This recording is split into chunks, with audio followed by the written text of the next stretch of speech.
Good afternoon, or good morning, depending on what part of the country you're tuning in from. I'm Dr. William Nichols. I'm the director of the Center for Urban Language Teaching and Research, or CULTR as it's more commonly known.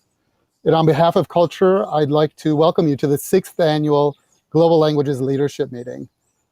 Since its inception, this event has functioned as a space of convergence for diverse industry leaders from business, nonprofit, government, and education to discuss the importance of language learning and cultural competence as essential skills for an emerging global workforce.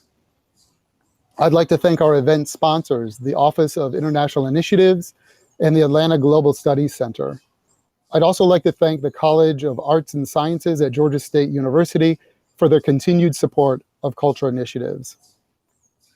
Today's agenda includes a presentation from our keynote speaker, Dr. Angela Jackson, the managing partner at New Profit, who will speak for about 25 minutes, followed by a 15-minute Q&A session. We will close the discussion at about 1 p.m. to allow you about another half hour of networking from 1 to 1:30. Please use the questions box under the chat icon in that column to the right of your screen to submit your questions for the Q&A session. Upvote questions you like by clicking on the thumbs up icon next to the question. Now, you may be asking yourself, what is AirMeet? Well, I'll tell you a little bit about the AirMeet platform and why we've chosen to use it. This event is normally a face-to-face networking luncheon, and we've chosen AirMeet over other platforms in order to replicate the feel of that face-to-face event in order to provide the opportunity for connection and interaction.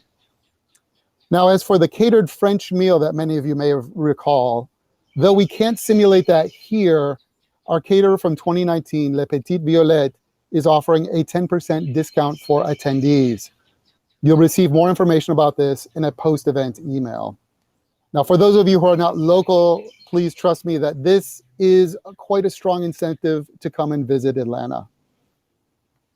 So hopefully you've had a chance to make some connections and that you can attend the second networking session after the keynote address. There's information coming in the chat regarding how to connect with others.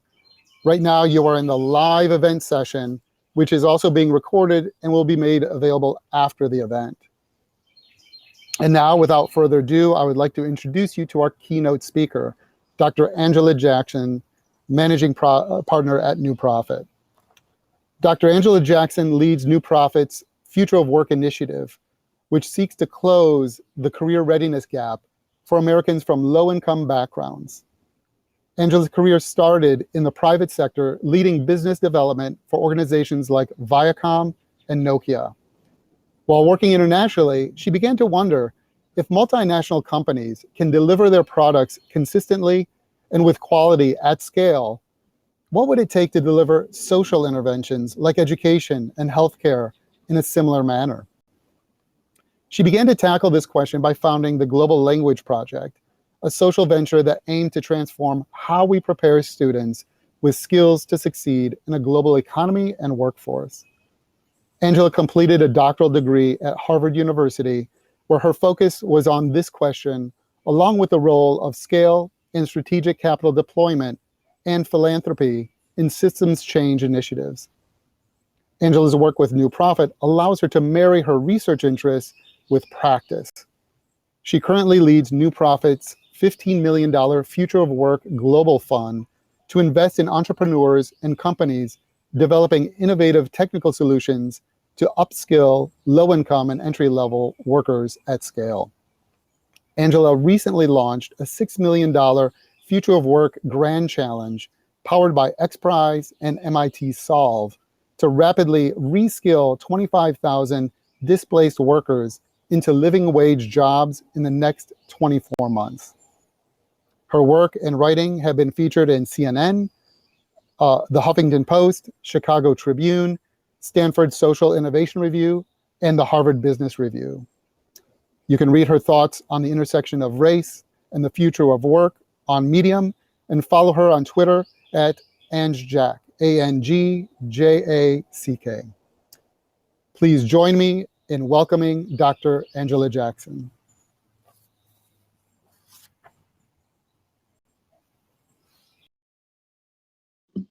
Bill, thank you so much for the warm introduction. Before I start, I want to thank Dr. Nichols and the entire team at the Center for Urban Language Teaching and Research for the work that you're doing to continue to elevate the importance of global language learning and global culture. My journey to the screen today started with my grandparents, George and Fanny Lassiter, who raised me. My grandfather, George, worked at a Chrysler factory in Kenosha, Wisconsin, and my grandmother worked as a certified nurse's assistant. While they themselves encountered many barriers to a formal education, they committed their lives to ensure that I would have a bright future, filled with both informal and formal education opportunities. In my earliest years, we watched the World News Tonight with Peter Jennings. As a family, we took a deep interest in what was happening internationally, even though it was a world away from the small town that I grew up in, Illinois. It was the curiosity about the world that led me to work internationally and to found Global Language Project that inspired students at their most formative years to become globally aware and culturally competent. I realized that while my grandparents brought the world every night into our homes through our television screen, that many public school students didn't have the same opportunity. After a career working in the private sector, heading up new business development and marketing in Asia Pacific and in Europe, and seeing the opportunities afforded by a global market, I founded Global Language Project. And the idea was simple. I founded it to inspire kids to travel the world, to think about themselves and their place in the world and what their contribution could be. Through learning a second language, like Mandarin and Arabic, not only would they learn about the world, but they would have a skill that was highly coveted in the private sector. I knew this. As I worked for Nokia, when I looked at resumes, I had people applied from Harvard, they applied from City College of New York, and everything in between. When we were growing our business in China, I looked for someone who had skills in Mandarin and who had worked professionally in Shanghai, in China. I didn't care whether they went to Harvard or they went to City College. What I cared about was that they had the language skills and the global competencies that I know that I needed on my team for us to be successful with our business goals. I knew then what I know now, that having those skills like proficiency in a second language and cultural competencies can be a door that opens a fantastic future for students, learners, not only in education, but ultimately in the workforce.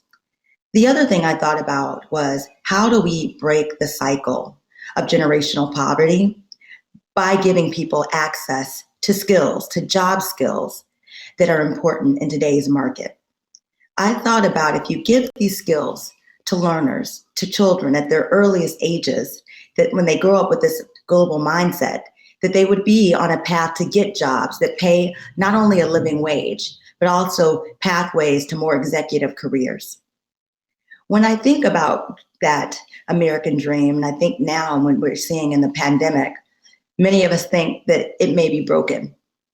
And I'm an optimist at heart, so I really do believe that there's an opportunity in every storm. And I almost call the pandemic, my friends laugh when I say it's the corona bonus. Because I think there's a lot of things that we realize as we jointly sat in our homes every night watching the same television news and hearing the stories. We learned that we are closer to our neighbors than we ever thought. That my health and wellness is really linked to your health and wellness. When we talk about the divides, there isn't much different when we had family members who were laying in hospital beds. But what we do share is a commitment to building back better this country. When I think about a quote that inspires my work, it was really of the poet Maya Angelou. She said, it's time for parents to teach young people early that there's the beauty in diversity and that there's strength. And that has always been my goal with my work. And it really undergirded my theory of action with my work with Global Language Project. We gave underestimated students the opportunity to acquire highly valued and in-demand skills by employers. which in this instance was proficiency in a second language. We knew that these skills would open up doors in elite competitive academic programs, post-secondary, and eventually the workforce. Based on my experience working for Nokia, a global company, cultural competency and proficiency in language was more important than what your socioeconomic background was. Today in my work, I've broadened my focus that in addition to language, I'm also thinking about digital literacy and investing in them as an integrated approach to reshaping the education to employment opportunities for Americans. At New Profit, a 20-year-old venture philanthropy firm based in Boston, we invest in entrepreneurs who are trying to break down barriers between people and opportunity in this country. And we know that work and having the ability to find work with a living age really is the base of the American dream. You know, the future of work that I invest in is really now. When we think about pre-pandemic, there were seismic shifts that were taking place in the nature of work. In March 2020, the future of work, I jokingly say, became the present of work. Many of the predictions around automations, whole sectors being eliminated, bifurcated employment sectors with high-skill, high-tech workers thriving, while low-wage workers are those centered in highly routinized positions or in-person tasks were going to be wholly eliminated. Think about the restaurants and hospitality industries. Millions of frontline workers, many of them who were considered as low-skilled, either lost their jobs or were designated as essential, but unfortunately did not receive the commensurate pay. Just like the students that I served at Global Language Project, there's 70 plus million US residents who are underestimated, who are labeled low skill, entry level, who frankly struggle with identifying the in-demand future work skills. And also they are challenged with finding the time, monetary resources, and wraparound supports to be in a place to actually access these skills. Think about in childcare and think about transportation. When we think about infrastructure in this country, I say that it's time and fine time for us to think about our human infrastructure. As a country, we're at a crossroads. We can build back better, or we can go back to business as usual, which will lead to an entire segment of our population from receiving the benefits offered by the future of work and by the global economy. When we think about succeeding in the future workplace, it requires 21st century skills. These are core skills that include the ability to transact across cultures and borders, to effectively collaborate on teams and to work alongside computers, to recognize, understand, and find value and perceive differences across cultures and language barriers. When we think about the importance of this, I know in my day-to-day job leading the future of work strategy for New Profit, I had experience talking to people and employers. We spent 3 years to understanding what were the most important skills and mindsets for workers to have in the future. We talked to the 20 top employers, so think the Department of Defense, think large consulting firms like Accenture, think Walmart. Well, when we talked to each employer, they had their specific technical skills that they needed, hard skills. But one thing that they had in common was the need for human skills. So if you might, and some of you might call them professional skills or growth skills, but they're communication, empathy, computational thinking, the skills that will complete and complement machines. Employers know that machines are going to play a larger role in the workforce in the future, but they also know that behind those machines will be humans who will guide them. What we learned from employers that we spoke to is that they were either hiring or firing for these skills. The thing that we learned from employees and job seekers is that they were unaware of that. As New Profit is a social impact investor, we were curious to understand where do people and how do job seekers acquire these important, critical 21st century skills? We quickly realized that that education to employment pipeline was leaky. Much of K-12 and post-secondary systems are not responding rapidly enough, we heard from employers. Language programs, many of us who are here today have seen, have been significantly reduced, their budgets cut, and many face risk of closure. This is unfortunate because as these global skills become more critical in the face of digital automation, millions of workers and working learners will be left to find their own way to acquire these skills to stay relevant in a changing workforce. This is specifically a burden on low-income Black and Latinx employers and job seekers who depend on public schools and systems and colleges and state universities for this critical general education courses to provide this type of curriculum. While employers value these skills, they don't necessarily see it as their responsibility to teach them. When you look at research, employers are spending about 80% of their professional development dollars on their highest wage earners. Incumbent workers who need workforce development and nonprofits, they can only address a small fraction of the need. And if you look at our policy, K-12 and workforce, it is behind the curve. It's the reason as a philanthropy, we launched the $6 million Future Work Grant Challenge to incentivize innovators and employers to tackle these challenges of upskilling Americans for the jobs of the future. When we launched this back in June, we received over 1,200 submissions, ideas that ranged from accelerated learning programs to wraparound supports that provided employer-centered job training at scale using new technologies like AR, VR, and personalized learning. We set out to prove to innovators that innovators could actually meet the need while addressing our country's skills gap. And we weren't disappointed. I want to give you a couple of examples of stories that came to light while we were doing this challenge. The first one that I feel like is illustrative of the types of entrepreneurs and ecosystem initiatives that we at New Profit see as models, not only for philanthropy, but also for the private sector. So the first one is Voxy. When I met Kate Nielsen, the co-founder and chief learning officer at Voxy, a venture-backed personalized online language training platform, they saw that the pandemic had shone a light not only on healthcare staffing challenges, but also the inadequate and unequal care that many patients with limited English proficiency received. To meet this challenge head on, Nielsen and Voxy partnered with Futuro Health, a nonprofit that provides education training for health careers, to create a comprehensive English for healthcare course for Californians who are looking to enter the healthcare field, but who might have had language barriers. This course is part of a pathway program designed to give job seekers the English they need for healthcare career training, as well as allow people currently working in healthcare to improve their language skills. Voxy centered this program on real-world content and turned it into language lessons, contextualized based on the learner's unique skills, proficiency levels, and performance, and centered on employee needs.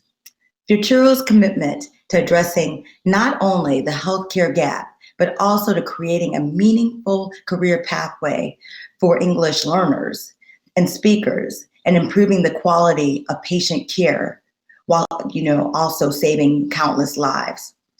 In its simplest form, the partnership was a relationship between Voxy, who was providing language learning, and Futuro Health was equipping learners and professionals in a second language that opens up career paths in the health sector, where language skills present a barrier to career advancement.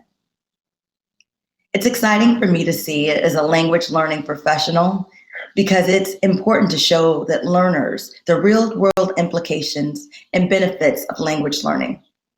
It also shows how organizations can break out of their silos to collaborate in meaningful ways in service of getting people back to work.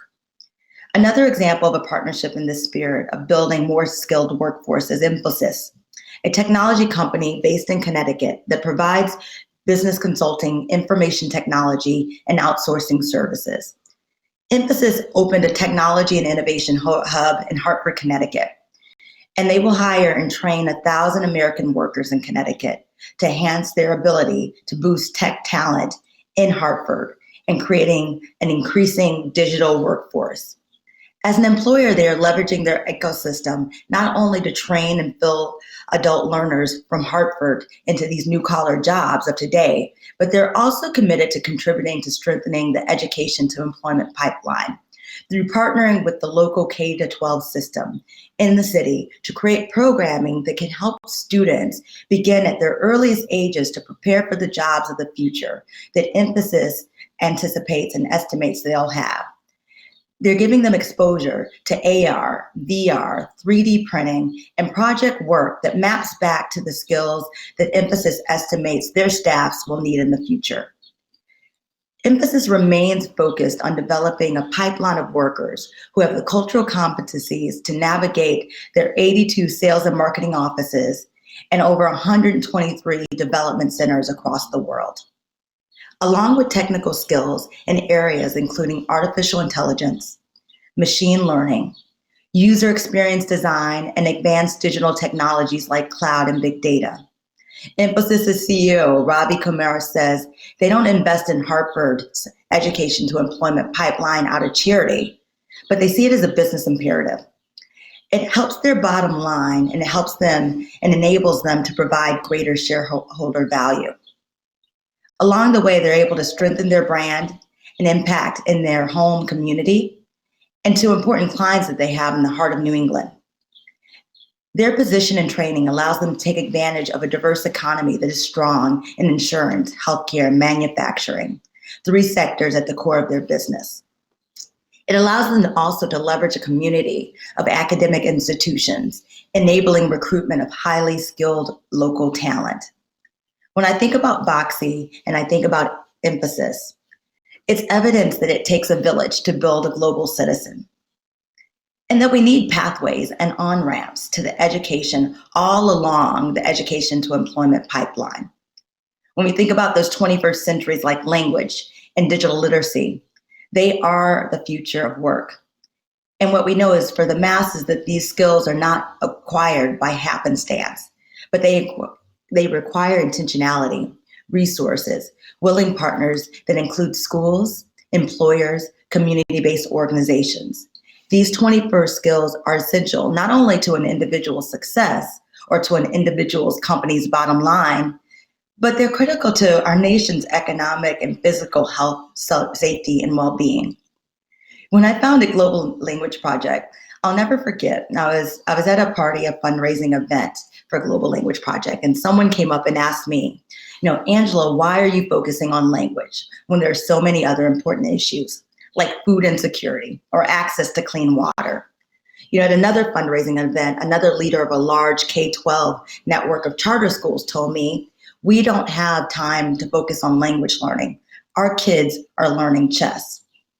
For far too long, we've thought about 21st century skills like language as a luxury or nothing or nice to have, something to be done in your spare time or even as an elective. We have to change that narrative. My question to you in the audience today is, what can you do to help? I would ask you to consider, be vocal about what it means to have these soft skills, these professional skills, these critical skills, and signal that they matter by adding them to job descriptions.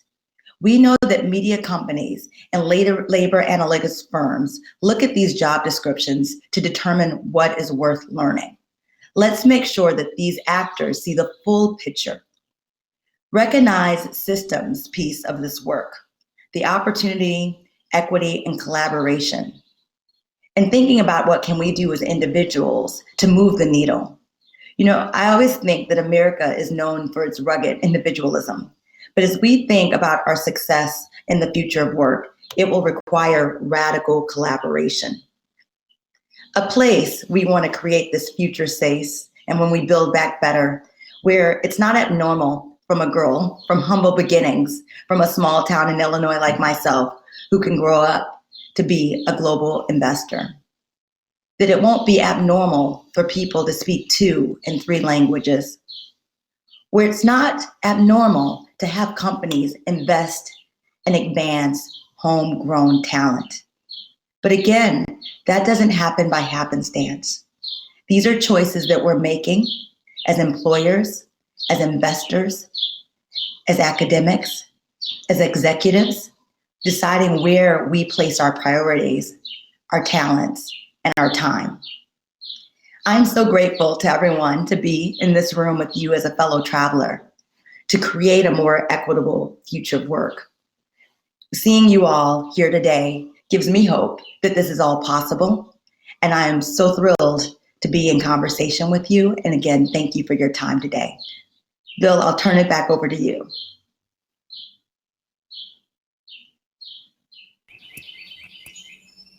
All right, thank you so much, Angela, for those really fabulous comments and your views on the future of work and language and cultural competence. The Q&A is open, so go ahead and post questions in the lowest icon on that column on the right-hand side. And I guess, while we're waiting for questions to start populating, I can kind of get us started in one thing that I really like is this concept of, expanding the thought of human infrastructure to include human infrastructure. And I think that it seems like a radical concept for especially companies to engage in. We often think of streets and pipes and plumbing as infrastructure, but to think of human beings and the needs of human beings as infrastructure is quite intriguing. Like, what has been the reaction when you've kind of talked about this idea of companies that you've engaged with? Like, how do they envision kind of infrastructure beyond what we typically associate? Is that something that's well received, or is there some resistance to that, or what are your thoughts? Well, the big thing is, and I always talk about, things that have, brought to our collective light with the pandemic. And I'll start with, childcare. And many times people thought childcare was a nice to have, right? And we saw with the pandemic that we saw unprecedented numbers of women who left the workforce because they didn't have adequate child, support.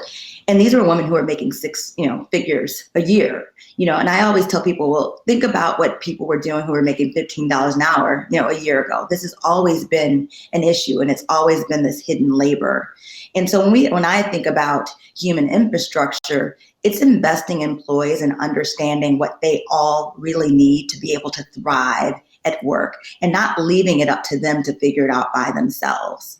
And I think what we will see is a shift as more employers, the ones that choose to really lean into that human infrastructure, and that's beyond giving, credit to take a class, but really looking at someone as a whole human being and everything that they're carrying to work, right?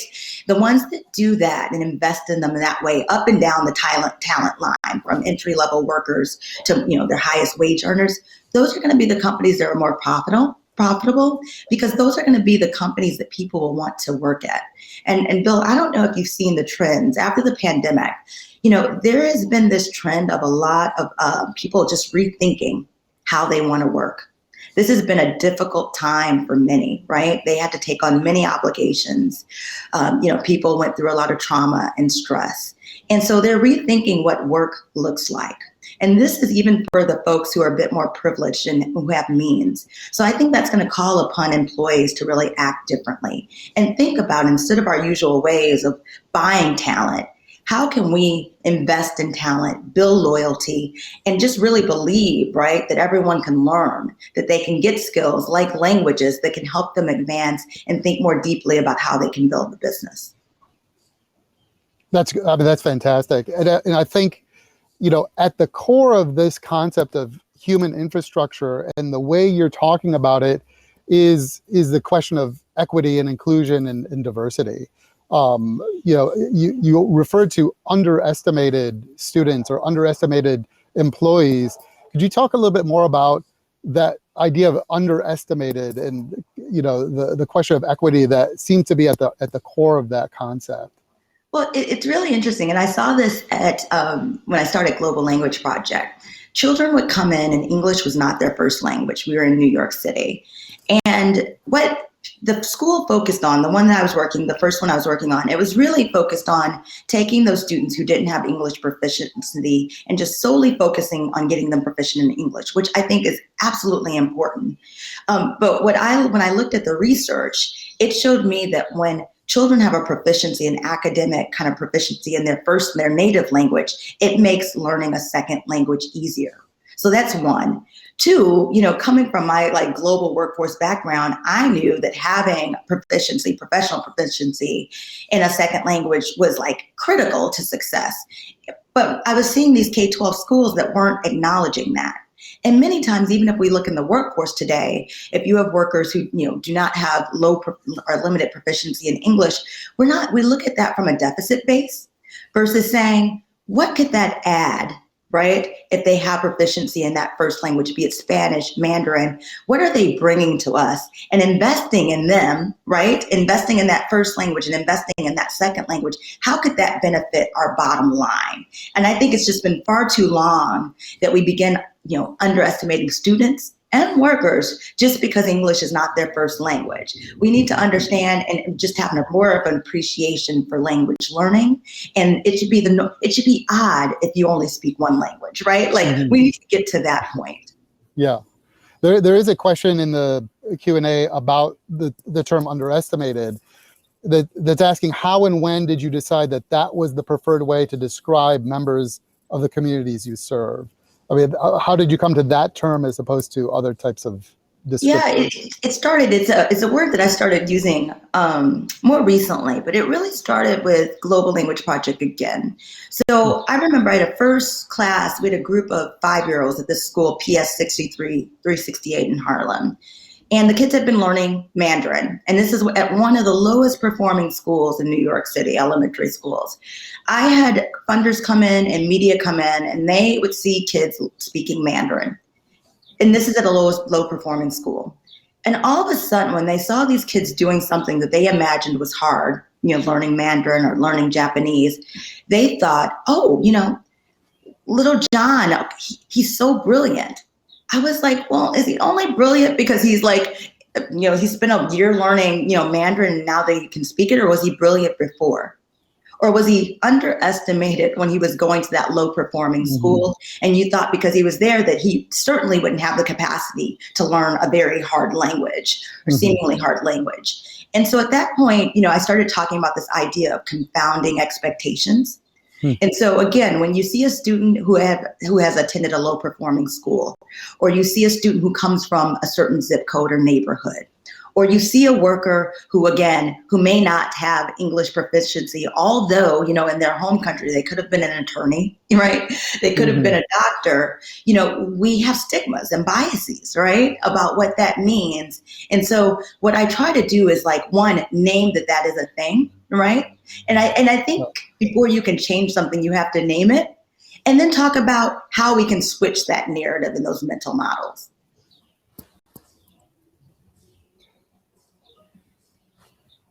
So there's another question that's asking if New Prophet has any projects focusing on young children learning languages via technology.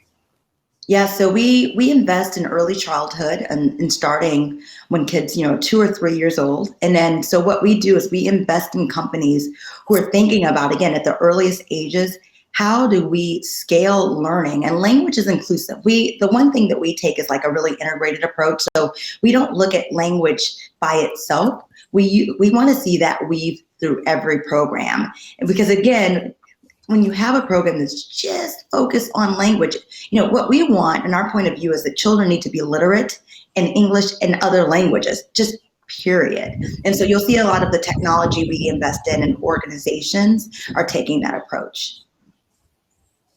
That's great. So, you talk about changing the narrative. And I think, for so long we've heard, as you mentioned, language is a luxury, language is an elective, right? Literally an elective. And it's an add-on that isn't part of our core skill set. And so often students that I talk to will say, why do I need to study a language if I'm not going to live or work abroad? So how would you answer a student who maybe says that or has that point of view that language really And they think that everybody speaks English, so why even bother learning a language? It's not what to tell them. I think it's really important that we show them. And so some of the most innovative programs that I'm a huge fan of, I'll call out one at University of Rhode Island. And this is, they do kind of an engineering program where students have to do an apprenticeship, an on-the-job project in Germany and other countries. We have to stop from textbook rote memorization to really contextualizing and have students understand why this is important. So that's why I've always been a big fan of exchange programs, right? And now that we have the beauty of technology, even if children can't afford to go to other places, there's still opportunities via Zoom. There's a company that I love that we're considering an investment in called Beyonder, and you'll have to check them out. They do virtual tours around the world for people for many reasons who might not be able to go themselves. But again, we need to really center it on what they're interested in. And I'll be a bit more concrete with that. I have a godson who was very interested, right, in gaming. And he had met friends who had lived in China, had lived in Shanghai. And one thing that we did is we found a school there and a program that was online, right, that taught these same skills but did it in Mandarin. And it was really centered on his interests. So I think it's going to behoove us to really make the connections, because you have to remember when we're talking to an 18-year-old or even a 12 and 14-year-old, they haven't lived life long enough to really understand why this is going to be important. So I think that we need to be creative by showing them, right, not just telling them, showing them the number of ways why these language skills are going to be important. Be it in college, I mentioned looking at even the advertisements for jobs. If you look at the number of jobs now that are saying that they want people, who are, Spanish or English speakers, that's happening here in this country, the numbers are there. It's happening whether we decide to focus on it or not. So another question has come in your estimation, what can both K through 12 and higher education institutions and their departments do better to better sell their programs and prepare linguistically and interculturally proficient citizens? It's really going to take, and again, where I've seen this done successfully is really this, I'm going to go back to radical collaboration. With it can't be the language teacher's job to teach language and culture. When you think about K-12, there's opportunities to do language and science, right? In math, in history. And so it needs to be reinforced, because as long as we say for that 2 hours a week, you can go do French, what are we really saying to students? And that's the same way if you think about, for example, in post-secondary. If it's off into its own thing, right? You need a leader who's a visionary and who's thinking about how do we interweave this through our curriculum and through our kind of requirements to make sure that we're graduating students prepared for the world. We're really doing students and learners a disservice when they come into the job world, right? When they come into post-secondary and they haven't had these skills that we know are in demand. Yeah, another question is asking, how do you focus on marginalized bilingual communities, Native American, heritage, immigrant, refugee, Latin, and EL? Yeah, so the big thing is that, it's breaking away from the stigma, right, of being an English language learner and actually saying that that's an asset. Because you're going to have someone who's going to be a translator who could potentially, like I said, be literate in 2 languages, right? And that's a real asset. So that starts at the early ages when we think about reimagining what ESL looks like, how we talk about those students and how we educate them in public students, right? And these are even students who come from tougher backgrounds. It's the language that we use. Language is so important. I used to do this event called Language Matters. How we describe what some people may see as deficits and reframe them as assets begins to build, right, that sense of agency within that learner and that vision about what they can do. And so as we think about all of us, and again, I keep saying it takes an ecosystem to do that. It's not one, instructors, professors, teachers' responsibility. This reinforcement needs to happen across, all over the school and environment and through that education and employment pipeline. Yeah, absolutely. I like the term you use, radical collaboration. It has to be radical because it's not easy. You know, when I think about this Future of Work Grand Challenge that I put on, New Profit was definitely the investor, but we didn't want it to be all about New Profit. You know, this is the reason why we partnered with MIT that runs global competitions and X Prize. It's the reason that we have 24 other co-investors, because we didn't want to just be the first ones beating the drums. You know, we have partners like Walmart, Accenture, foundations like Kellogg Foundation, JP Morgan Chase Foundation, employers like JP Morgan Chase.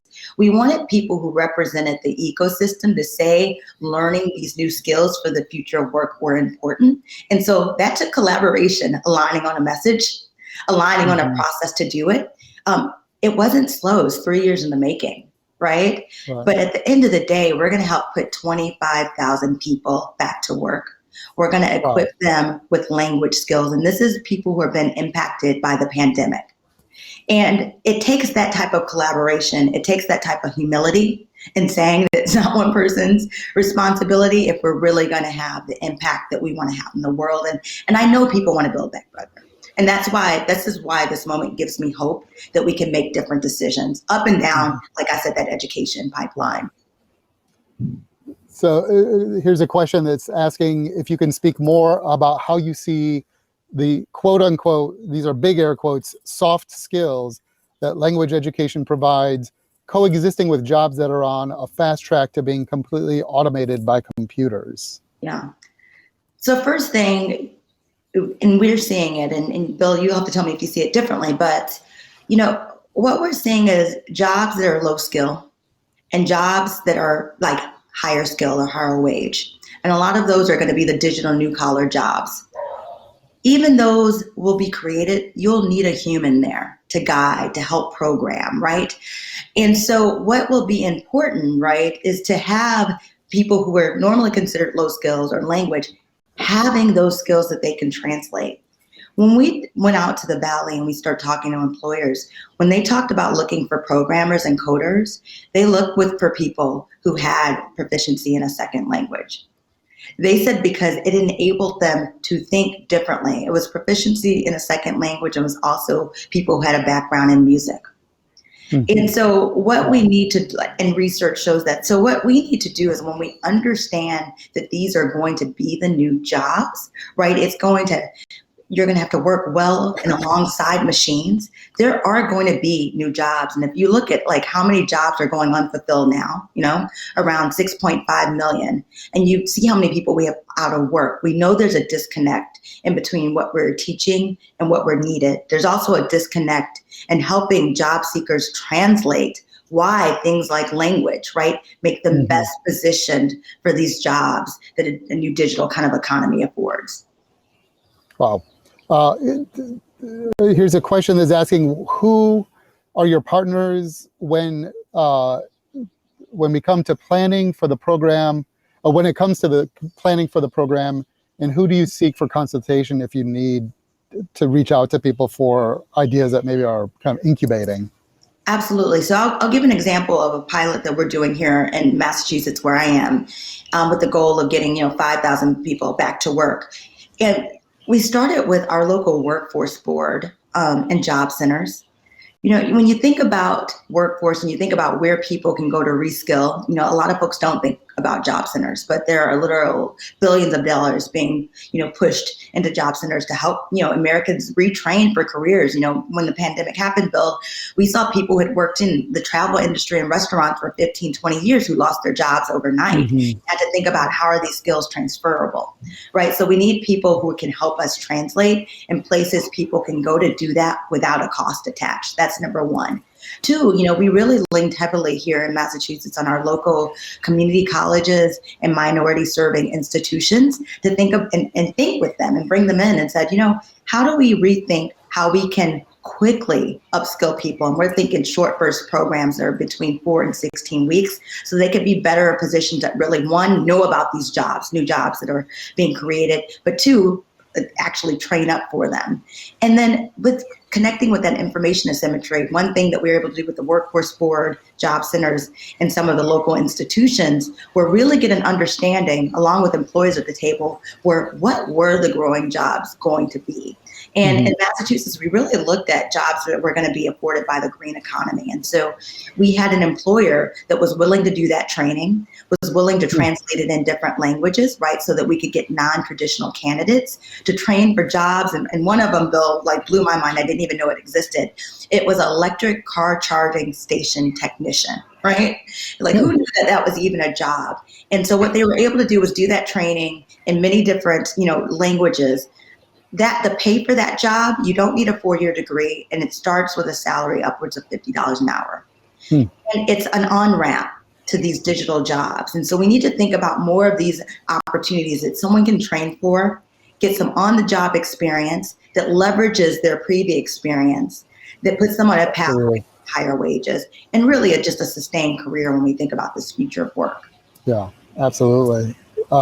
Another question that came in is, working with the Future of Work Challenge, what stands out to you as some of the most impactful or innovative ideas for a more equitable economy moving forward?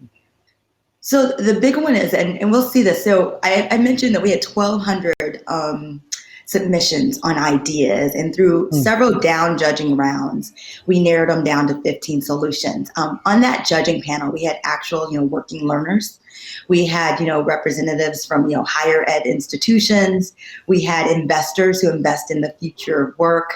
We had actual, like I said, working learners. And so some of the ideas that came through that were at the top were really using technology so that we could reach people where they are. So they were learning platforms that were leveraging, AR, VR, and immersion. So you could actually put working learners in the context of the job, that personalize, that connect it with an employer, and actually customize that program that the learner was receiving on the platform to that employer's needs. And they did that across languages too. And what was so beautiful about it, and what we're finding, is that platform can be accessed at 12 in the morning or 12 in the afternoon. And because it's customized on the learner who's sitting in front of it, we've noticed that actual outcomes are faster, because we're not asking a learner to learn at everyone's pace. We're not asking a learner to also, maybe get on a train or commute 20 minutes to get to a class at a certain time when, their complex lives may not afford for that. So I really do believe, when I look at these platforms, it gives me hope, because by doing it at scale, we're lowering the cost, but we're also lowering the time cost and making it more accessible to people. Absolutely, yeah, making it an easier lift. That's exactly it. This doesn't have to be hard, right? And I do think it's creative thinking, and thinking outside of, like I said, the silos. Language being just in one area. Like, how do we contextualize it and interweave it? In sector-related curriculum. And and that's we don't have to tell someone in their importance, because we're showing it to them. Right. That's one of the frustrating things for language departments is communicating, say, with career services offices, to say, when they say, we're setting up these career pathways so students can see, if they study economics, that they can go to these jobs, or they study whatever the field is. And one time they called me and said, so where should we put languages? I said, well, in all of them. And they said, no, you can only choose one. I said, it says who? So I think, your comments are really well taken, that, we need to interweave skills and knowledge and expertise and experience. Yeah, and we have to, frankly, and I've been thinking about this lately, Bill, we also have to educate our colleagues in career services, who are the job counselors, because we have to realize, many of them went to school 10 and 15 years ago. So they may not be really up on the realities of what it means to have a successful career in this new age, right? And how do we teach them and treat them as working learners themselves? Right. And I've been thinking a lot about that, because we're going to need their partnership. And as long as they're thinking that way, they're not going to even refer someone. When someone comes in, and when they're in, a freshman in college, and they're looking at their course load, they won't even recommend, language. Right. And so we just need more people who are on our team and really get it. Absolutely. And I should say that was under a previous career services director. I don't know if our current career services director is here, but that was a previous director. The current director is fantastic, and we work really well with her. One more question. There's two more questions. The first one is, can you say more about any projects that work directly with parents in underappreciated populations to raise awareness of the opportunities presented by intercultural skills? Yeah, so when we're thinking about, and I can really speak to the work that we're investing in. We're working with the state of Massachusetts, and there's other states that are doing it, like I'm thinking about Rhode Island, who are really taking this approach, right, of like starting extremely early. So thinking about the parents as learners, right, working learners, and thinking about their students and thinking about like how we can upskill them so they're in a position, right, when we talk about the counselors, like it's like the parents, like we can teach all of the students about global skills, but if we're leaving their parents behind, we very well might be leaving that student, that learner behind. So we've been investing in projects where we're actually looking holistically at the student and their parent. I will say another colleague in the field is Imaginable Futures. They are an investor, and they invest in parents and working parents. And they're taking a very similar approach. Again, we can't just invest in the child, or we just can't invest in the parent, but really looking at that whole kind of whole child, whole family approach to upskilling. Super. A couple more questions. I think we have time for a couple more. From John Eves, he's asking, how do we get more Black males to pursue world language instruction? My experience has been more females pursue it.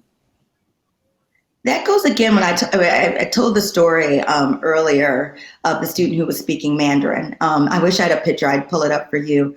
But he grew up in Harlem. His mom was Japanese. His father was Jamaican. He presented as Black. And he had braids in his hair, and just like I said, bright and shining. I will tell you this. When I looked at all of those students at Global Language Project, that class of kindergartners were split half and half, boys and girls. It was what teachers nurtured, right? What parents said was important to those students. It starts at those earliest ages about, again, why language is important.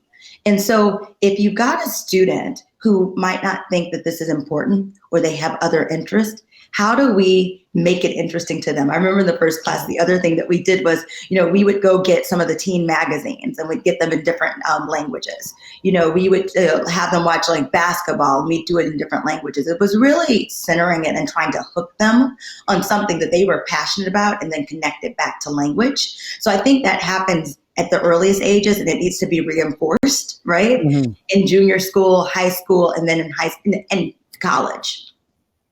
Super. Okay, last question. Do you agree that language education is not only a global issue, but a domestic social justice one as well? If I haven't shared with you, I absolutely believe that.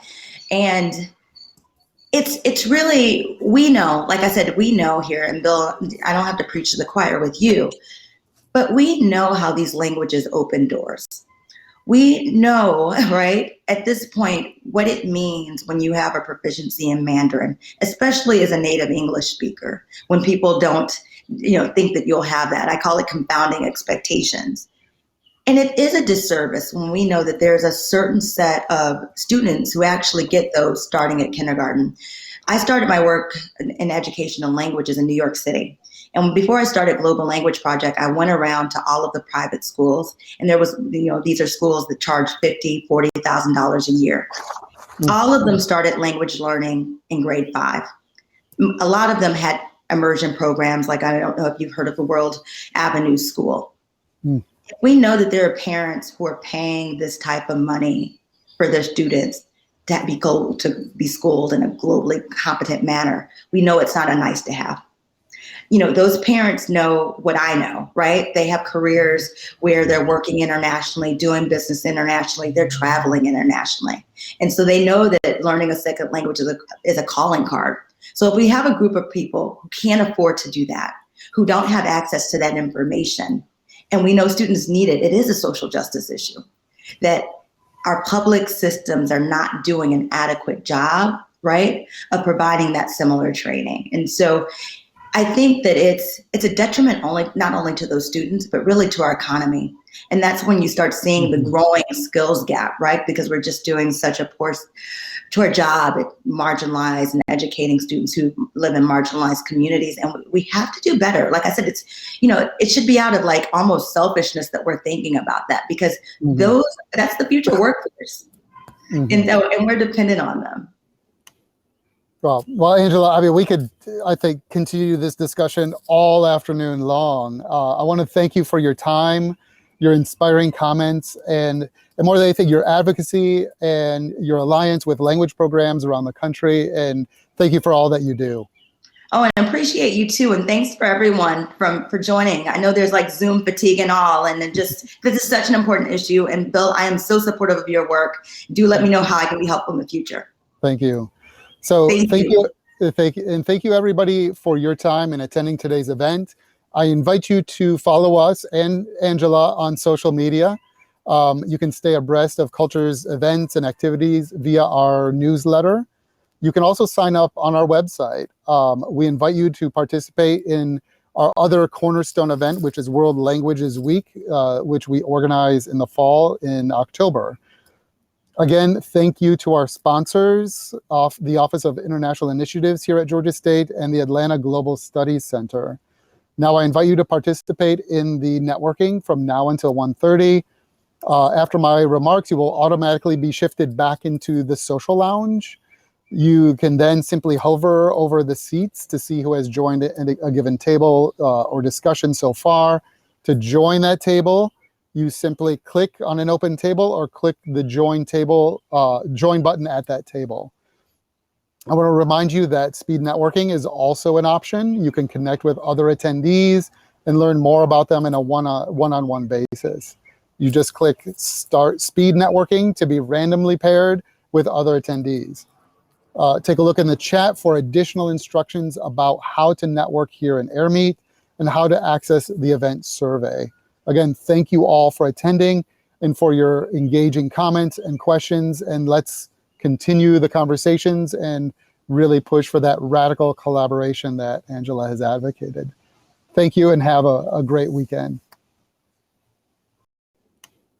Well, Angela, I mean, we could, I think, continue this discussion all afternoon long. I want to thank you for your time, your inspiring comments, and more than anything, your advocacy and your alliance with language programs around the country. And thank you for all that you do.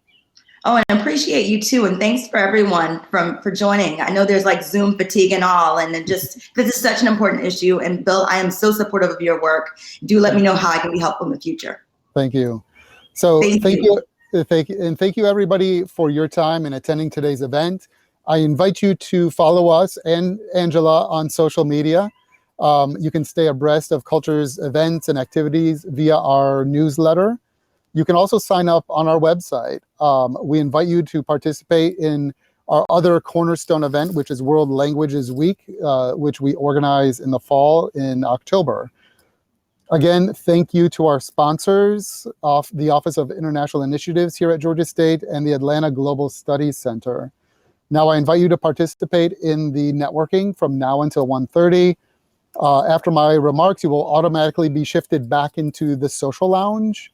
You can then simply hover over the seats to see who has joined a given table or discussion so far. To join that table, you simply click on an open table or click the join button at that table.